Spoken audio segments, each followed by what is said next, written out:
Shalom from Jerusalem. My name is Shani Ferguson, and we have had a roller coaster of a week. First of all the living hostages are home. 18 of the 20 of them have made it all the way home. 2 of them are still in the hospital, and Israelis line the streets from the border of Gaza all the way to the hospitals, waving flags, cheering, singing songs of exaltation to the God of Israel. And then when they left the hospital, they lined the streets again. And our town also got to line the streets and welcome home one of the hostages who is from there.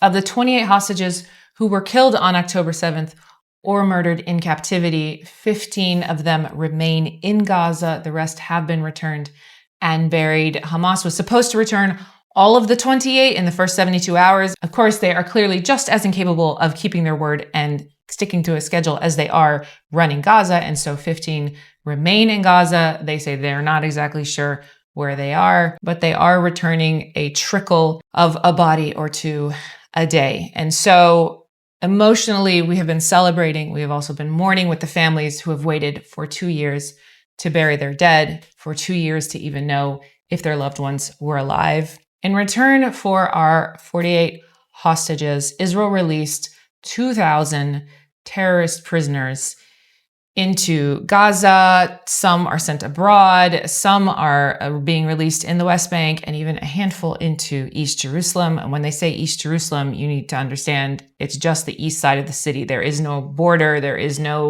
nothing keeping them from crossing into West Jerusalem. Those 2,000 prisoners, of course, were held in Israeli prisons where they were well fed. They got showers, bathrooms, books, TV, and of course, medical attention, probably better medical attention they would have received in Gaza, since in Gaza, the hospitals are more full of doctors who specialize in harboring terrorists and hiding weapons than they are giving medical attention, where our hostages received terrible medical treatment if they even were lucky to receive it. And treatment, including surgeries, was done without anesthesia. So I don't know if the Palestinian prisoners who are now returning to Gaza are excited about leaving and going back into Gaza in the sheer chaos of living under Hamas. But nonetheless, they got their wish. They're free to go home. If you take a second to see the contrast between how Israelis receive their hostages and the mass chaos that happens in Gaza when people gather to receive back the prisoners, you can get a feel of the difference in culture and why there is such a serious clash. In addition to the prisoners going home, Hamas has been trying to reassert its authority. Of course, when they were down under tunnels hiding from the IDF, they didn't have as much control over the population. And so people became more and more vocal of how they don't want to be under Hamas. So now that Hamas has come up from the tunnels, they are going around killing people, beating people, and abusing them, filming it, putting it on the internet, because of course they're very, very proud of what they're doing. They want Gazans to be afraid to speak out and say that they don't want to be under Hamas. In fact, there's a personal testimony of a man whose friend spoke to, I believe it was Sky News, and said, "You need to protect us from Hamas before you do the IDF," to which Hamas responded by taking him, beating him. When the man got released from the hospital and went back to his tent and to his family, they shot him in front of his family. So strangely, but not surprisingly, all the people that were really, really wanting Palestinians to have a beautiful life and be free have zero interest in taking on the issue of Hamas dominating its own people. That's okay. We understand. You guys just hate on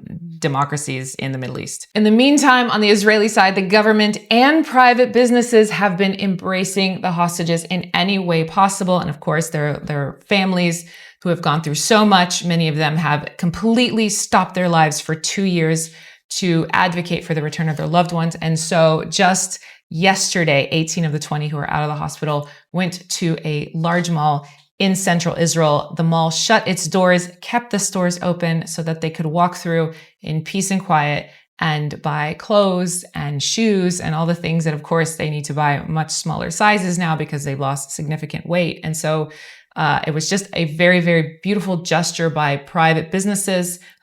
They took all the phones from the employees to make sure that this was a completely private event. And so for anyone who's looking, this is the difference between a culture that values and worships death and a culture who embraces and loves life. Of course, while the government is taking good care of the hostages and the surrounding families, there are still many, many people who have been damaged and broken by the war, and they are on the peripheral sides. They gave of themselves, they fought in the war. Some of them are Nova survivors, and because there's so many of them, they aren't necessarily getting the treatment they want. And so we are still campaigning for their treatment. And if you would like to be a part of that treatment, you can go to israelneedsme.com and give. This stage of the war is over. We'll see what happens militarily, but in the meantime, it's time to heal and give to the restoration and healing of this ancient people who have come home to their homeland. Until next time, I'm Shani Ferguson. Shalom from Jerusalem.